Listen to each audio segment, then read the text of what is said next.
PTSD now Oh and then. God. So, think about it for a second. Once PTSD was shell shocked in World War II. That's what they called it. You were Yep. shell shocked. You had it, you're injured, they put you aside, but they still had the same trauma. I mean, think about, trench warfare, think about, the battle in the Pacific. I mean, hardcore. Now, we talked about this too, how many guys died versus injured. So more guys were dying. War II was, I had some numbers. I think it was like 1 in 640, 1 point. Vietnam, 1 in 16,000. Now it's like 1 in 200,000. So we're bringing back, I'm going to call it more Walking Dead. They would have been dead years ago. Their heads have been traumatized. You're not Yep. dying from that IED. You're living. Hear me out. I think that's part of it because we both know what the modern medicine does. They want to pump you full of stuff. But all that aside, if you look back at my grandfather's generation, I was around a lot of World War II guys, spent a lot of time with them as young man. You didn't hear him talk about it. There was never a discussion about PTSD. It wasn't on the table. And they weren't whacking themselves. Let's say they all had it, right? They had a similar experience. Let's just say they had it. They weren't whacking themselves. What happened here? I mean, what's your speculation? I don't know. I have some ideas anecdotally. I think taking a bunch of psych meds doesn't help anybody. I mean, some of the side effects are offing yourself in the psych med bottle. I think the earlier generation, World War II, and we got to think about another thing. World War II was still primitive battle. I mean, it was hand to hand, blood on the beach. When I've been to Normandy, and they've got photos and images and people telling stories where that beach was blood red. World War II, I don't know. They say it's the greatest generation. I think it was just the toughest generation. Those guys had a lot depending on them back home to get home and to feed mom, to feed the kids. And when they did get back, my grandfather, he was World War II vet. The day the war was over, he thought that his job was done. He just went out drinking and he went home. He just got on a bus and went home. War's over, job's done, went home. 3 or 4 weeks later, they come back. They're like, "Hey, Simon, you got to go back. You got to go out process." He spent 2 weeks in the brig because he didn't know any better. He's just a good old farm boy from Lower Alabama. Nowadays, I think the first Gulf War with CNN monetize, basically putting everything on camera and making it like this video game, that it's removed some of that close intimacy of battle. And I don't think, I say kids because we're old, I don't think these kids are ready for what is occurring. World War II vets had shell shock, no doubt. Vietnam vets, shell shock, PTSD, whatever you want to call it.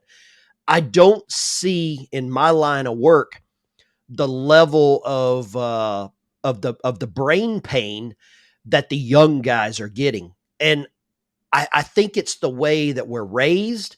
I think the way that I don't know. I mean, I'm sure as a kid, you roding around in the back of your grandpa or your dad's truck, and he's smoking cigarettes, you're sitting on a hay bale, but now everybody's in a car seat. Everybody's comfortable. You got to have 8 airbags.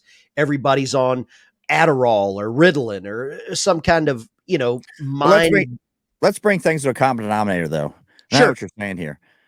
I want to get real specific, down to the details. Sure. If you just take aside what PTSD people say they've got, take that off the table. Oh yeah. I'm just looking at guys whacking themselves. That is the test, right?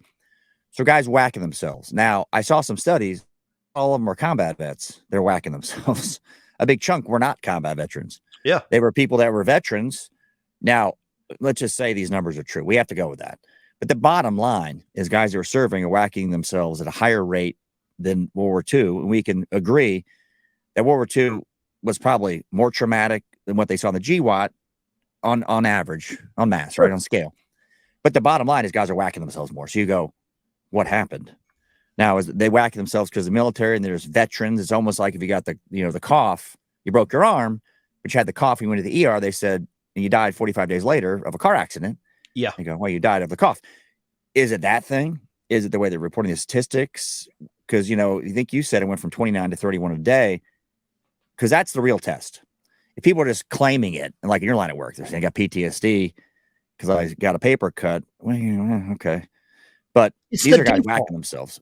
It's the catch-all. It's the military catch-all. I can't compute why. I don't understand why. And when I've got World War II vets, POW, and he calls PTSD the pretty thin skin disease. This guy was a Japanese POW for 3.5 years. And if he's Right. calling PTSD pretty thin skin disease, I got to give some weight to that. That guy's not old and crazy. He's just tough. I mean, he's just tough as nails. I mean, he's leather, you know? And I think, like you said, PTSD is a catch-all. I mean, you break it down when you file a claim with the VA, mental health's mental health. You can't have PTSD and anxiety and depression. They throw it all into one thing.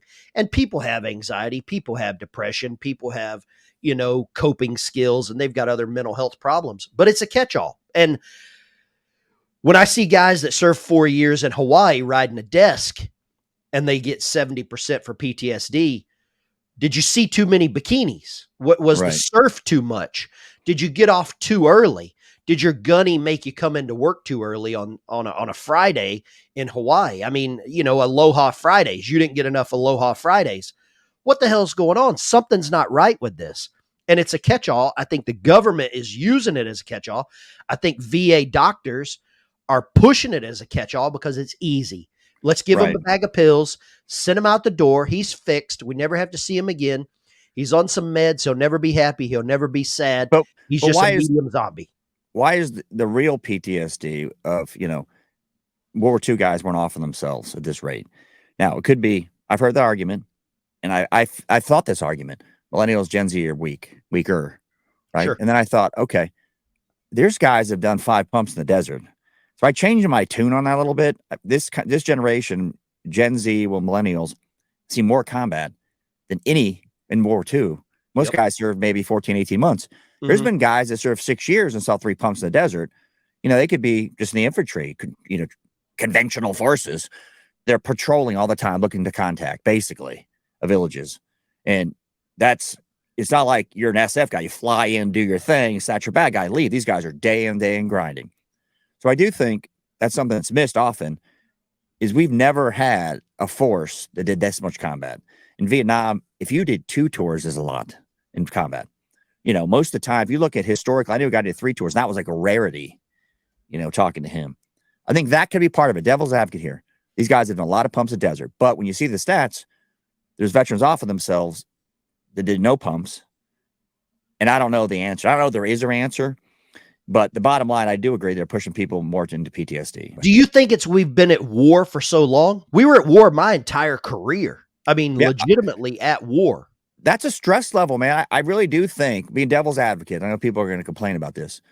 When you've got somebody, you're always going to get deployed, you're going to get ship duty, shore duty, you're going to be sitting there. If you're a dive, a sub or you're a diver, what are you going to be doing? You'll be clearing, a river. I mean, it's a level of stress. When you always have a level of stress, I think it wears on you. It chips away at your soul over time. I do think that could be part of it. Now, you'll get these guys like the SF, the Black Rifle Coffee Bros. They're like, bro, you didn't do 10 pumps in the desert. Almost like the Mr. Balin video you and I did. You didn't do enough, man. You only did 6 years and 2 pumps. So at some point, it's like, okay, I guess the Medal of Honor guy who was in Vietnam for 6 months, got a Medal of Honor as a total douche because he didn't do, 10 pumps in Vietnam. At some point, he doesn't know when. But I do think that level of stress, to answer your question, I don't want to hear your take. I'll shut up. That level of stress nonstop for 20 years puts a lot on people. Even if, I know folks will say, we only deployed 3 times. But it's a level of stress. It's a family. If you're serious about the job, I think that could add to something.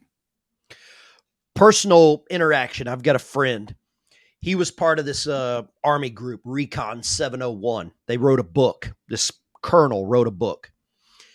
He, after he got out of the military, retired colonel, retired 06, gets a job as a state trooper in Georgia.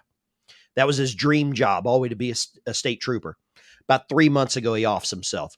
I don't think it has any limits, like only E1s to E5s are taking the drink out of the 357. It knows no limit. I mean, there was just a executive officer on a Navy ship that just 3 days ago offed himself. I think a little bit of it is that extended combat. We've been at war for 20 years. Like you said, it just weighs on them. And guys are so worried about deployment. I'm going down range. I'm coming back for 18 months and I'm going. At some point, it has to be addressed. And no matter what anybody wants to say, having a president not sending us to war had to be a little bit of a downtime for the military. It had to be a little bit of a downtime. And now everything's spinning back up. God forbid somebody like Nikki Haley comes in here, because we don't have enough people to go as many wars as she wants to start, you We could know? have Nikki Haley and Lindsey Graham, the tiptoe through the tulips Graham. What's in the water in South Carolina? I just see Lindsey Graham, and he's like, "We need to just bomb it." And I, want to say the country for the sake of trying to make some coin on YouTube, nonstop. There's not a war they don't like, and I see it, and I go, "We borrow every cent. We have no bandwidth for this." Take aside the people say they have it, and it's a newer, you're kind of pushed in. The people that are off themselves, I contribute it often to things people are taking orally they get from their physician that have side effects that you could off yourself. There's been lots of talk about that online and for different things outside the military. The panacea for everything used to be, "Hey, take this pain pill. You're really screwed up." For a decade, epidurals, they did all that. They said, "Well, we don't do that anymore. Now take this psych med." And I go, "Am I a head case? Besides a normal head case problem, is a new pill. Well, it You helps with nailed pain. it. You It nailed helps it. with it helps with pain. Lyrica." I'm like, I took it. I'm like, nothing's working down below. I don't care. I'm gaining weight, and I feel like a shell of myself. So, kind of put a nail in that, a bow on it. I don't know. I'm gonna get your take. There is something else going on here. Yeah. I don't think this generation, and we'll call it the generation that fought in the GWAD, the millennials and the Gen Zs, I don't think they're as big of wussies looking back at how much combat was done by guys, even normal guys, even a guy's supply clerk and needed 3 pumps. Yeah. Still a stressor, still incoming, it's still away from your family. It takes a toll where other generations did not do that much.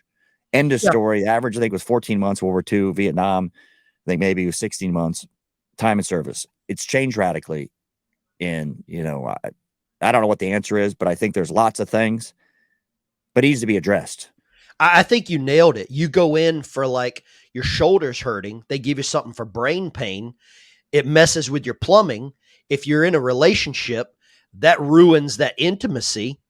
We as humans, as men, intimacy is a big part. Your endorphins, the chemicals that your brain's supposed to release to make you cope and deal as a human. When you remove that, it makes you irritable. Your relationship with your family, relationship with your kids, that goes to hell.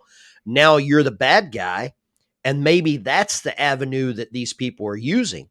But I'll tell you this personal experience. I've got PTSD. I'm rated by the VA for Right. PTSD. They used to send me a sack of pills every month. You get the sack of pills, you take them as prescribed. I had this like brain fog. My plumbing wasn't working. Intimacy wasn't working. I was always angry, always on edge. I recognized it myself. And more importantly, I had a buddy that was pulled me off to the side and had like a grown man talk like we're doing here. He's like, dude, what the hell's wrong with you? What are you doing to yourself?